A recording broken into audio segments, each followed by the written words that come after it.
අහම්බෙන් හරි ඔයා මේ වීඩියෝ එක දකින්නේ මාර්තු පළවෙනිදාට කලින් නම් මේ වීඩියෝ එකෙන් ඔයාලට කියන දේවල් ඇකියුරේට් වෙනවා. සියලු දෙනාම ගොඩක් ආදරෙන් පිළිගන්නවා දත්මගේ channel එකට. කොහොමද ඔයාලද?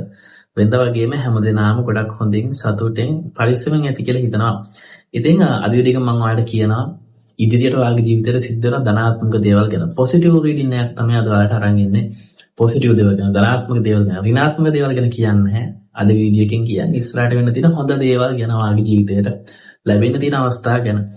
ඉතින් වීඩියෝ එක ඉවරනකම් බලන්න කියලා මතක් කරනවා. මොකද අද වීඩියෝ එකෙන් බොහෝ දුරට ඔයාලගේ ජීවිතේට ඉස්සරහට සිද්ධ වෙන හොඳ දේවල් ගැන කියන හින්දා ඔයාලට ඒ පිළිබඳව කල්තියාම දැනගෙන ඒ සඳහා ලෑස්ති වෙන්න පුළුවන්. එහෙම නැත්නම් අවස්ථා එනවා නම් ඔයාලගේ ජීවිතේ ඒ සඳහා දැම්මෙන්දම ඔයාලට දේවල් කරන්න පුළුවන්. ඔයාලට ටයිම් එක වෙන් කරගෙන ඉන්න පුළුවන්. නැත්නම් කාලය ඉතුරු කරගන්න පුළුවන්.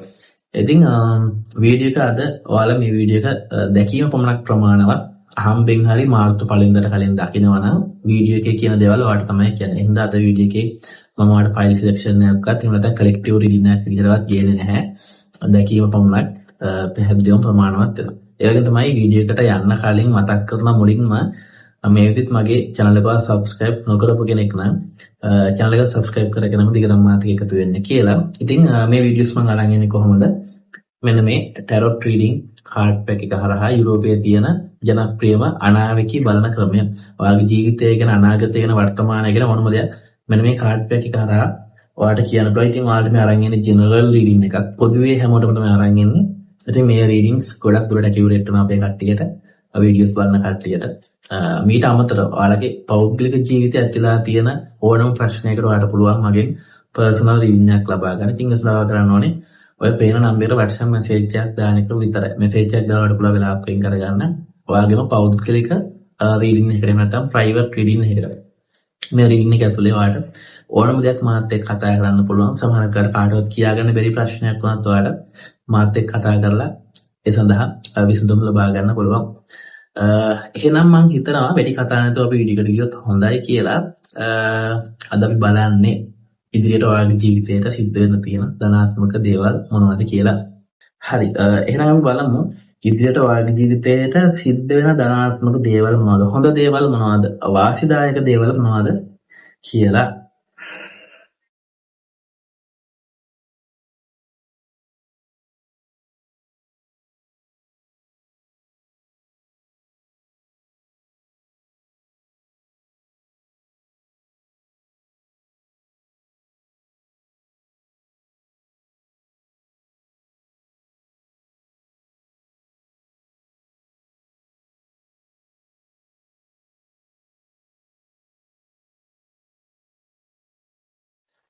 ඔයාලට කියන්න දෙන පළවෙනිම දේ තමයි ඔන්න විදේශගත වෙන්න හිතන් ඉන්න කෙනෙක් නම්, විදේශගත වෙන්න උත්සාහ කරන කෙනෙක් නම්, එහෙම නැත්නම් මේ වෙද්දි විදේශගත වෙන දේවල් කරලා ඔයා මග බලන් ඉන්න කෙනෙක් නම් වීසා එක යනකම් අවස්ථාවක් ලැබෙනකම් මග බලන් ඉන්න කෙනෙක් නම් ඔන්න ඔයාලට ඉදිරියට ඉක්මනටම ඔයාලට විදේශගත වීමේ අවස්ථාවක් තියෙනවා. ඉතින් මුලින්ම දැනගන්න ඔයා මේ වෙද්දි දේවල් කරලා විදේශගත වෙන්න බලාපොරොත්තු වෙන ඉන්න කෙනෙක් නම් ඔයාලට ඉක්මනටම මේ අවස්ථාව ලැබෙයි. එහෙම නැත්නම් මේ විදිහට හිතන ගමන් නම් ඉන්නේ මම විදේශගත වෙනවද නැද්ද? කල්පනා කරන ගමන් නම් ඉන්නේ ඔන්නවා ඉක්මනට ඇක්ෂන් එකක් ගන්න ඕනේ. මොකක් හරි දෙයක් කරන්න පටන් ගන්න ඕනේ. කියන්නේ ඔය ඒජන්සි එකට යන්න, තොරතුරු හොයන්න, ඔයා යන්න රට ගැන තොරතුරු හොයන්න, යන්නේ කොහොමද? මෙන්න මේ දේවල් ගැන ඔයා තොරතුරු හොයන්න. එතකොට තමයි ඔයාට ඉක්මනට මේ වැඩේ කරගන්න පුළුවන්. හැබැයි අනිවාර්යයෙන්ම මේ වෙද්දී අයිඩියා එකක් හරි තියෙනවා නම්, අදහසක් හරි තියෙනවා නම් විදේශගත වෙන්න ඔයාට අනිවාර්යෙන්ම පුළුවන් වෙනවා කියලා තමයි රීඩින් එකෙන් කියන්නේ විදේශගත වෙන්න. විශේෂයෙන්ම මේ වේදී අදහසක් විතරක් හරි තියෙනවා නම් ඔයාට 2026 වර්ෂය ඉවර වෙන්න කලින් අනිවාර්යෙන්ම ඔයාට විදේශගත වීමේ අවස්ථාව තියෙනවා කියලා මතක් කරන්න ඕනේ. ඒ වගේම තමයි රීඩින් එකෙන් තවත් දෙයක් කියනවා. ඔයාගේ ජීවිතේ ඉක්මනටම මග බලාගෙන හිටපු අවස්ථාවක් ලැබෙනවා. දැන් මෙච්චර කාලයකට ජීවිතයේ අවස්ථාවක් නැලැබීම හින්දා දුකෙන් හිටපු කෙනෙක් නම් සමහරක් වෙලාවට අපිට වුමනාව තියෙන කැපවීම තියෙනවා දේවල් කරන අවස්ථාවක් තමයි නැත්තේ. ඒ විදිහට අවස්ථාවක් ඔයාලට ලැබෙනකන් ඔයා මග බලන් හිටපු කෙනෙක්ට මොනවාට ඉක්මනටම සමහරක් විට අද හෙටම වෙන්න පුළුවන්, මේ සතිය ඇතුළෙම වෙන්න පුළුවන්, ඉක්මනටම ඔයාට අවස්ථාවක් ලැබෙනවා කියලා රීඩින් එකෙන් කියනවා. ඔයා හිතන්නවා දැන් ඔයාගේ ශරීරය තුළ ලොකු එනර්ජි එකක් තියෙනවා. මම හොඳට වැඩ කරනවා, මට ජොබ් එකක් හම්බුනොත් මම කැපවීමෙන් වැඩ කරනවා, මහන්සියලා වැඩ කරනවා මම. මට අවස්ථාවක් තමයි නැත්තේ. සමහරවිට ඔයා මේ විදිහේ ඉන්ටර්වයුව ගොඩකට යනවා වෙන්න පුළුවන්. ඉන්ටර්වයුව වලට කෝල් කරනවා, කට්ටියට කෝල් කරනවා, ජොබ් එකක් වල දෙනෙක් කියනවා. මේ දවස්වල ජොබ් එකක් හොයන ගමන් තමයි ඉන්නේ. දැන් ඔයාගේ හිතේ ලොකු අරමුණකුත් තියලා මට ජොබ් එකක් හම්බුන ගමන් මම හොඳටම වැඩ කරනවා. මහන්සිලා වැඩ කරනවා. පුළුවන් උපරිමයෙන්ම මගේ කැපවීමෙන්ම වැඩ ටික කරනවා කියලා හිතන් ඉන්න කෙනෙක් වෙන්න පුළුවන්. ඔයාට අනිවාර්යයෙන්ම ඉදිරියට අවස්ථාවක් ලැබෙනවා. සමහරක් විට ඔයා මේ වෙද්දී සිංගල් කෙනෙක් වෙන්න පුළුවන්. ඔයා දැන් මේ විදි සිහිනමවනවා. ඔයාට ආදරයක් ලැබුණාම ඔයා කොහොමද එයාට ට්‍රීට් කරන්නේ? එයාව කෙයා කරන්නේ කොහොමද? එයාට ආදරය කරන්නේ කොහොමද? එයාත් එක්ක ලස්සනට ජීවත් වෙන්නේ කොහොමද? ඒ වගේම එයාව තේරුම් ගන්නේ කොහොමද? ඉතින් මෙන්න මේ දගෙනවා දැනටම සිහිනමවනවා. නමුත් තාම සම්බන්ධයක් සඳහා අවස්ථාව නැහැ. කෙනෙක් නැහැ ඔයාට සිංගල්. ඉතින් මෙහිම කෙනෙක් නම් අනිවාර්යෙන්ම ඉදිරියට ඉතාමත්ම ළඟ කාලයක ඔයාට ඔයාගේ ජීවිතේට කෙනෙක් එයි.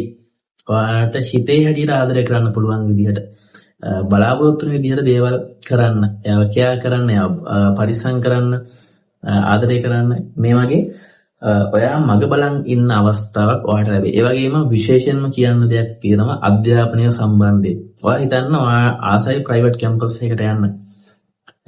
නමුත් ඔයාට මුදල් ප්‍රශ්න තියෙනවා. ඔයා සිහිනමවන ඔයා කොහොමද කැම්පස් එකට ගියොත් ඉගෙන ගන්න කියන එක ගැන. අනිවාර්යෙන්ම ඔයාට අවශ්‍ය මුදල් ලැබෙයි ඒ සඳහා. එහෙම නැත්නම් ඔයා හිතන්න ඔයා මේ විදි එක්සෑම් කරලා ඉවරයි. ඔයා එක්සෑම් ඉවරයි. ඔයා බලාපොරොත්තුෙන් ඉන්න කැම්පස් සිලෙක්ට් වෙයි කියලා. බොහෝ දුරට ඔයාට සුබදායක පිළිතුරක් ඉදිරියට ලැබෙන්න පුළුවන් කියලා රීඩින්ග්කින් කියනවා. මේ විදි එක්සෑම් කරලා ඉවර වුණ කෙනෙක් නම් තාම කරන්න ඉන්න කෙනෙක් නම් නෙමෙයි. ඉවර වුණ කෙනෙක් නම් රිසල්ට් එකකම් බලන් ඉන්න කෙනෙක් නම් ඔයා බොහෝ දුරට ඔයාට හොඳ පිළිතුරක් ලැබෙන්න පුළුවන් කියන එක, ධනාත්මක පිළිතුරක් ලැබෙන්න පුළුවන් කියන එක රීඩින්ග්කින් කියනවා. ඒ වගේම තමයි ඔන්න තවත් දෙයක් පැහැදිලිවම කියනවා තෝරා ගැනීමක් කරන්න ඕන වයසක නම් ඉන්නේ. දෙයක් සම්බන්ධයෙන් තෝරා ගන්න අවශ්‍ය නම් මේ ගෙවෙන කාලවකවානුව තුළ ඔයා හරිම දේ තෝරා ගන්නවා. ඔයා හිතනවා වයසින් ටිකක් වැඩි. දැන් ඔයා හිතනවා මම මොකද්ද කරන්නේ? මම ජොබ් එකක් කරනවද, බිස්නස් එකක් කරනවද, එහෙම නැත්නම් තව ඉගෙන ගන්නවද? මේ වගේ අර අයිඩියා එකක් නැහැ මොකද්ද ඉස්සරහට කරන්නේ? අනාගතේ මොන වගේ දෙයක්ද කරන්න ඕනේ කියලා. එහෙම කෙනෙක් නම් ඔයාට තෝරා ගන්න පුළුවන් නම් ඔයා මොකද්ද කරන්න ඕනේ? මොන වගේ පාත් එකකද යන්න ඕනේ කියන එක ගැන ඔයාට හොඳ තෝරා ගැනීමක් කරන්න පුළුවන්. විශේෂයෙන්ම මේකවත් තනියම හිතලා ගන්න තීරණයක් කියන එක රීඩින්ග්ෙන් කියනවා. කාගෙන්වත් අහනවට වැඩිය තොරතුරු හොයලා ලොකු රිසර්ච් එකක් කරනවට වැඩිය තනියෙන් තමන් කල්පනා කරලා තමන්ගේ ඔළුවට එන දෙයක්. එහෙමත් නැත්නම් ඔයා දේවල් දෙකකින් එකක් තෝරගන්න හිතන් ඉන්නවා. මේ දෙකෙන් මම මොකද්ද තෝරගන්නේ? මේ විදිහට අවස්ථා දෙකක් තියෙනවා. අවස්ථා දෙකෙන් මොකද්ද තෝරගන්නේ? මේක කල්පනා කර කර නම් ඔයා ඉන්න ඔයාට හොඳම තෝරා ගැනීම සිද්ධ කරන්න පුළුවන්. බය වෙන්න එපා. මට දැන් මේ දෙකෙන් එකක් අතහැරියට පස්සේ ඊළඟට මගේ ජීවිතේ ඉතුරු වෙන දේ හොඳ දෙයක් වෙයිද? ඒක ඉස්සරහට යද්දී සමහරක් වෙලාවට ඒ තුලින් ප්‍රශ්න ඇති වෙයිද කියලා හිතන්න එපා. අනිවාර්යයෙන්ම ඔයා තෝරාගන්නේ හරිම දේ. හොඳම දේ තමයි ඔයා තෝරාගන්නේ. හැබැයි පොඩ්ඩක් ඔයා ඔයාගෙන් අහන්න ඕනේ. ඔයාට අවශ්‍ය දේ ඔයා විසින්ම තීරණය කරන්න ඕනේ කියලා 3D එකෙන් කියනවා. මොකද හැමෝගෙම අහන්න ගිහිල්ලා හැමෝගෙම අදහස් විමසන්න ගිහිල්ලා ඔයාට අන්තිමට ඔයා අකමැති දෙයක් තෝරගන්න සිද්ධ වෙන්න පුළුවන්. ඒ ගැන හොඳට මතක තියාගන්න. ඒ වගේම දෙයක් තෝරගන්නදී හොඳට කල්පනා කරලා බලලා තෝරගන්න කියලාත් මතක් කරනවා. බුද්ධිමත් වෙන්න, හැඟීම් වලට මුල් තැන දෙන්නේ නැතුව. ඒ වගේම තමයි ඔයා මේ විදිහට කරන්න හිතන් ඉන්නේ. කර ටිකක් ලොකු දෙයක්. සමහරකට රිස්ක් එකක් කරන් අවදානමක් කරන් තමයි මම මේ දේ කරන්න හිතන් ඉන්නේ. සමහරකට සම්බන්ධතාවයක් පටන් ගන්න වෙන්න පුළුවන්. ඔයාගෙන් කෙනෙක් ආස්ක් අවුට් කරනවා, නමුත් ඔයාට මෙයාව 100%ක්ම ෂුවර් නැහැ. නමුත් එයාගේ හොඳ ගතිගුණ දකිනවා, හොඳ දේවල් දකිනවා එයා තුලින්. නමුත් ඔයාට 100%ක්ම ෂුවර් නැහැ. ඔයා දෙගඩියාවෙන් ඉන්නේ මොනවද කරන්නේ? මේ අවස්ථාව ගන්නවද? මෙයත් එක්ක සම්බන්ධයක් ඇති කර ගන්නවද? එහෙම නැත්නම් ඔයා වෙනත් මොකක් හරි දෙයක් පටන් ගන්න ඉන්නේ. බිස්නස් එකක් පටන් ගන්න ඉන්නවා. එහෙම නැත්නම් කොහේ හරි යන්න හිතන් ඉන්නවා. ගමනක්, ටිකක් දුර ගමනක්, අවදානම් සහිත ගමනක්. මේක යනවද නැද්ද? ගියොත් හොඳ අත්දැකීමක් වේ ජීවිතේට, මතකයක් වේ හොඳ එකතු කරගන්න පුළුවන්. නමුත් මේ ගමන ගියොත් මට ප්‍රශ්නයක් ඇති වේද? මෙන්න මේ වගේ පොඩි අවදානමක් කරන් දෙයක් කරන්න හිතන් ඉන්න කෙනෙක් නම් ඔයාට මට කියන්න තියෙන්නේ හොඳම දේ තමයි පොඩ්ඩක් කල්පනා කරලා බලලා මේ අවස්ථාව අරගන්න එක. මොකද නැත්තම් ඔයාට තියෙන අවස්ථාව නැති කරගෙන පස්සේ පසුතැවෙන්න එපා. අපරාධ අවදානමක් කරන් හරි අරග මට කරන්න තිබ්බර වැඩි.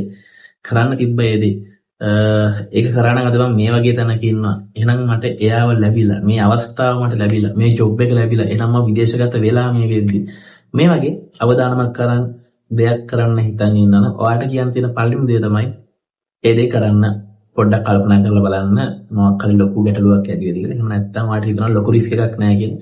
ඒ දේ කරන්න. අවදානම් ගන්න ජීවිතේට. දැන් අවදානම් ගන්න කියලා කිව්වට පස්සේ ඒක වැරදියට වටහා ගන්න එපා. සමහරක් කට්ටිය හිතන්න පුළුවන්. පීනන්න දන්නේ නැති කෙනෙක්ට හිතෙන්න පුළුවන්. පූල් එකට ගිහිල්ලා පනින්න. එහෙම නැත්නම් ගඟකට මුහුදට ගිහිල්ලා පනින්න. පැනලා බලලා මට පීනන්න පුරුදු වෙන්න පුළුවන් කියලා හිතෙන්න පුළුවන්. ඒ වගේ අවදානම් දේවලුත් හිතෙන්න පුළුවන් ඔයාලට. මම කියන්නේ මේ වගේ දේවල් සම්බන්ධව නෙමෙයි. මම කියන්නේ සාමාන්‍ය අවදානමක් තියෙන දෙයක්. බිස්නස් එකක් පටන් ගන්න, විදේශගත වෙන්න, සම්බන්ධතාවයක් පටන් ගන්න. ඒ වගේ කොහේ හරි දුර ගමනක් තනියම යන්න. මේ වගේ යම් අවදානමක් කරන්න දෙයක් කරන්න හිතන් ඉන්නවා නම් පොඩක් හිතලා බලලා ඒ අවදානම අරන් ඒ දේ ගැන ඒ දේ කරන්න කියන එක ඔන්නවට මතක් කරනවා. මොකද අපේ ජීවිතේ අර පොඩ රිස්ක් එකක් කරන් අවදානමක් කරන් අභියෝගයකට මුහුණ දීලා දේවල් කරද්දිත් ජීවිතේ 아무තු ලස්සනක් තියෙනවා. ඒ වගේ තමයි කම්මැලි ඔයා කඩිසර වෙන එහෙම නැත්නම් ඉක්මනට වැඩ කරන කාලේ අපතේවන් නැති කෙනෙක් බවට ඉදිරියටපත් වෙනවා කියන එක රීඩින් කියන. ඉතින් මම හිතනවා මේ වීඩියෝ බලන බහුතරයක් දෙනා තමන්ගේ කාලය නිසි අයුරින් ප්‍රයෝජනට ගන්නේ නැති අය. බොහෝ දුරට රීඩින් එකෙන් ඒ වගේ දෙයක් තමයි කියන්නේ. ඔයාගේ කාලය ඔයා හරියට කළමනාකරණය කරගන්නේ නැහැ. කම්මැලි වෙනවා, වැඩ කරන්නේ නැහැ. සමහරකට ඔයා රැකියාවක් කරන කෙනෙක් වෙන්න පුළුවන්. රැකියාවක් කරලා ඔයා නිවසට ආවට පස්සේ ඒ ඉතුරු වෙන කාලේ දවසේ ඵලදායී දෙයකට යොදාගන්නේ නැහැ. මේ තත්ත්වය සම්පූර්ණයෙන්ම වෙනස් වෙනවා ඉදිරියට. සමහරක් විට ඔයා මොකක් හරි කෝස් එකක් පටන් ගන්න පුළුවන්. සමහරකට රැයට තියෙන මොකක් හරි අපි තමයි ඔන්ලයින් අන්තර්ජාලයෙන් වගේ පවත්වන මොකක් හරි කෝස් එකක්. Zoom තාක්ෂණය හරහා පවත්වන කෝස් එකක්. මේ වගේ දෙයක් පටන් ගන්න පුළුවන් ඉදිරියට. දෙයක් ඉගෙන ගන්න පුළුවන්. අලුත් දෙයක් අත්හදා බලන්න පටන් ගන්න පුළුවන්. සමහර වෙලාවට කන්ටෙන්ට් ක්‍රියේට් කරන්න පටන් ගන්න පුළුවන් ඉදිරියට. මේ වගේ ඔයාගේ ඉතුරු වෙන කාලේ දවසේ ඔයාලට අවශ්‍ය වැඩ කටයුතු කරාට පස්සේ ඉතුරු වෙන කාලේ ඵලදායී දෙයකට යොදාගනි ඉදිරියට අනිවාර්යයෙන්ම. මේක අනිවාර්යයෙන්ම වෙන දෙයක් කියන එක විඤ්ඤාණය කියනවා. ඒ වගේම මේ විදිහ මුකුත් නොකරන කෙනෙක් නම් ඔයා රැකියාවක් කරන්නෙත් නැහැ. ඔයා අධ්‍යාපනය ලබන්නෙත් නැහැ. ඔයා වෙනත් මුකුත් දෙයක් කරන්නෙත් නැහැ. ඔයා ගොඩක් වෙලාවට ගෙදරට වෙලා ඉන්න කෙනෙක්. කිසි දෙයක් නොකරන කෙනෙක්. ඉතින් මෙහෙම කෙනෙක් නම් ඔයාට අනිවාර්යයෙන්ම පුළුවන් වෙනවා ඉදිරියට මේ தත්ත්වය වෙනස් කරගන්න. ඔයාගේ හිත වෙනස් කරගන්න. ඔයා ගොඩක් වෙලාවට සමහරක් වෙලාවට ඔයා මේ උත්සාහ කරනවා මේ දේවල් වලින් ඈත් වෙන්න. ඒ කියන්නේ කම්මැලි කමෙන් ඉන්නේ නැතුව වැඩ කරනවා try කරනවා. නමුත් ඔයාට ඒක කරගන්න බෑ. මොකක් හරි හේතුවක් හින්දා ඔයාගේ වැඩේ කඩාකප්පල් වෙනවා. ඔයාට උවමනාව තියෙනවා හොඳට වැඩ කරන්න, මහන්සිලා වැඩ කරන ජොබ් එකකට යන්න, ඉගෙන ගන්න. මේ දේවල් වලට ඔයාට උවමනාව දෙන්න. නමුත් මොකක් හරි හේතුවක් හින්දා ඔයාට මේ දේවල් කරගන්න බැරි වෙනවා. සමහරක් විට ඔයාට අවස්ථා නැහැ. මෙන්න මේ වගේ මොකක් හරි හේතුවක් හින්දා ඔයා උත්සාහය උනන්දුව තිබිලත් ඔයා දේවල් නොකර ඉන්නවනම් ඔයාට වැඩ පටන් ගන්න කාලය ඉදිරියට එනවා කියන එක රීඩින් කියනවා. ධනාත්මකව හිතන්න පටන් ගන්නවා ඉදිරියට අවස්ථා නිර්මාණය වෙනවා. මම ඔයාට ඒක මුලින්ම කිව්වා රීඩින් එකේ අවස්ථා නිර්මාණය වෙනවා කියලා ඔයාට. ඒක තමයි කම්මැලි වෙන එකක් නෑ. වැඩ ඔයා පිළිවෙලට කරගෙන යයි කියන එක තමයි රීඩින් කියන්නේ ඉදිරි කාලය තුල. ඒ වගේ තමයි මුදල් ප්‍රශ්නයක් තිබ්බනම් ඒ මුදල් ප්‍රශ්නේ ඉක්මනටම විසඳනවා කියලා රීඩින් කියනවා. සමහරක් විට මේක ගොඩක් ලොකු මුදල් ප්‍රශ්නයක්. ඔයාලට ලොකු මුදල් අඩුපාඩුවක් තියෙනවා මේ දවස්වල. එක්ක දෙයක් මිලදී ගන්න. එහෙම නැත්නම් මේ වෙද්දී ඔයාලට මොකක් හරි දෙයකට මුදල් අවශ්‍යතාවයක් තියෙනවා. ඉතින් අනිවාර්යයෙන් මේ මුදල් ප්‍රශ්නය ඉස්සරහට විසඳෙනවා. සමහරක් විට ඔයා කාට හරි ණය වෙලා ඔයා ලෝන් එකක් ඉල්ලගෙන කායින් හරි. දැන් ඔයාලට මේ ලෝන් එක ගෙවන්න මුදල් නැහැ. මේ වගේ තත්ත්වයක හිටියත් ඔයාලට මුදල් හම්බ වෙනවා. කොහෙන් හරි හම්බ වෙනවා ඔයාලට. සමහරවිට යාළුවෙක් දෙන්න පුළුවන්. එහෙම නැත්නම් ඔයා කරපු වැඩක මුදල් වල ලැබෙන්න පුළුවන්. එහෙම නැත්නම් කාට හරි දීපු මුදලක් නැවතලක් ලැබෙන්න පුළුවන්. එහෙම නැත්නම් පවුලෙන් ඔයාලට ලැබෙන්න පුළුවන්. ආදරය කරන කෙනාට දෙන්න පුළුවන්. කොහොම හරි ඔයාලට මුදල් හොඳ විදිහට ඔයාගේ අවශ්‍යතාවයට ලැබෙයි කියන එක රීඩින් එකේ කියනවා. සමහරක් විට විදේශගත වෙන්න ඔයා හිතන් එනවා. ඔයාලට මුදල් ප්‍රශ්නයක් තියෙනවා. ඔන්න ඔයාලට ඉදිරි කාලය තුළ මුදල් හොයාගන්න පුළුවන් වෙනවා කොහොම හරි. එහෙම නැත්නම් විවාහ වෙන්න ඉන්නවට මේකට මුදල් අඩුපාඩුවක් තියෙනවා. ඔයා නිවසක් මිලදී ගන්න ඉන්නේ මුදල් අඩුපාඩුවක් තියෙනවා. වාහනයක් මිලදී ගන්න ඉන්නේ. එහෙම නැත්නම් ෆෝන් එකක් මිලදී ගන්න ඉන්නේ. වගේ මොකක් හරි දෙයක් මිලදී ගන්න වෙන්න පුළුවන්. මේ ඔයාලට තියෙන මුදල් අඩුපාඩුව අනිවාර්යයෙන්ම ඉස්සරහට නැති වෙලා ඔයාලට අවශ්‍ය දේ නිසියවරින් කරගන්න පුළුවන් වෙනවා කියලා තමයි රීඩින් කියන්නේ. ඒ වගේම තමයි මේ දවස්වල ටිකක් කලබලකාරී තත්ත්වයක් නම් ජීවිතය තුළ තියෙන්නේ. ප්‍රශ්න ටිකක් තියෙනවා. එක තැන ජීවිතේ නතර වෙලා වගේ නම් නිකන් ඔයාලට හිතනවා ඔයා එක තැනක නිකන් නූල් බෝලයක් ඇතුලේ පැටලිලා වගේ කියලා මේ තත්ත්වයෙන් මිදෙනවා ඉස්සරහට අනිවාර්යෙන්ම. ඒ පිළිබඳව රීඩින් කියනවා. අනවශ්‍ය විදිහට ඒවල් ගැන හිතන්න කල්පනා කරන්න එපා. ඕවර් තින්කින් කරන්න එපා. මේ දවස්වල ගොඩක් දුරට කරන දේ ඕවර් තින්කින් එක කරන්න එපා අනිවාර්යෙන්ම. සරලව හිතන්න උත්සාහ කරන දේවල් ගැන අනාගතය ගැන බය වෙන්න එපා. අනාගතේ කොහොම හරි ඔයා හොඳ තැනකට එයි. ඒ ගැන දැන් වැඩිපුර හිතන්න එපා. ඔයා වැඩ කරන්න අනාගතය ගැන හිතලා වැඩ කරන අනාගතය ගැන බොරුවට බය වෙලා දැන් කරන වැඩත් බාගෙට නතර කරලා දාන්න එපා. ඒ වගේම අරමුණට යන්න පුළුවන් හොඳම පාත් එක හොඳම මාර්ගය හම්බ වෙනවා කියලා රීඩින් එකෙන් කියනවා. මම ඒක කලිනුත් කිව්වා ඒ වගේ දෙයක් ඔයාලට. ඔයාගේ මේ විදි තියෙන අරමුණ. ඔයා හිතන ඔයාලට තියෙන අරමුණ ડોක්ටර් කෙනෙක් වෙන එක. ඔයාලට තියෙන අරමුණ විදේශගත වෙන එක. ඔයාලට තියෙන අරමුණ ලේඛකයෙක් වෙන එක. එක එක කටේ එක එක අරමුණු තියෙනවානේ. මේ අරමුණට යන්න පුළුවන් කෙටිම සහ හොඳම පාර ඔයාලට හොඳම පාත් එක ඉදිරියට හම්බ වෙනවා කියලා රීඩින් එකෙන් කියනවා.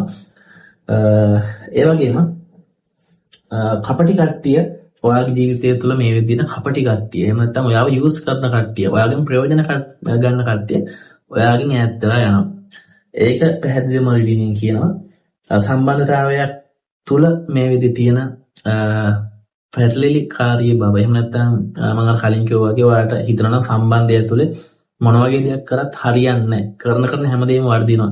සමහරකට ඔයා උත්සාහ කරන සම්බන්ධය තුළ ප්‍රශ්න විසඳන්න උත්සාහ කරන්න ඔයාට සිද්ධ වෙන්නේ ඔයා ආදරය කරන කෙනාත් එක්ක නැවත වාරයක් ප්‍රශ්න ඇති කරගන්න. මේ වගේ තත්ත්වයක් තියෙනවා. මොන දේ කරත් හරියන්නේ නැහැ වගේ වාට හිතෙනවා නම් මේ තත්ත්වයට ඉදිරියට අනිවාර්යයෙන්ම වෙනස් වෙනවා කියන එක රීඩින් එක. හැබැයි මේ තත්ත්වය එකපාරට වෙනස් වෙන්නේ නැහැ. ටිකෙන් ටික තමයි වෙනස් වෙන්නේ කියලා රීඩින් එකෙන් කියනවා. ඒ වගේම රීඩින් එකෙන් කියනවා ඔයා මේ වෙලෙදි වාහනයක් මිලදී ගන්න හිතන් ඉන්නවා නම් ඔයාට ඒක ගන්න පුළුවන් වෙනවා. මුදල් ඉතුරු කරන්න වැඩ කරන්න try කරන්න අනිවාර්යෙන් පුළුවන්. සමහරක් වෙලාවට ගොඩක් එක්ස්පෙන්සිව් මිල අධික වාහනයක් තමයි ඔයාගේ හිතේ තියෙන්නේ. ඔයාගේ හීනේ ගොඩක් මිල අධික වාහනයක් ඔයාට දැන් ඉන්න තත්ත්වෙත් එක්ක ටිකක් අමාරුයි මේ වාහනේ මිලදී ගන්න. නමුත් තව උත්සාහ කරමින් තමයි ඉන්නේ මේ වෙද්දි.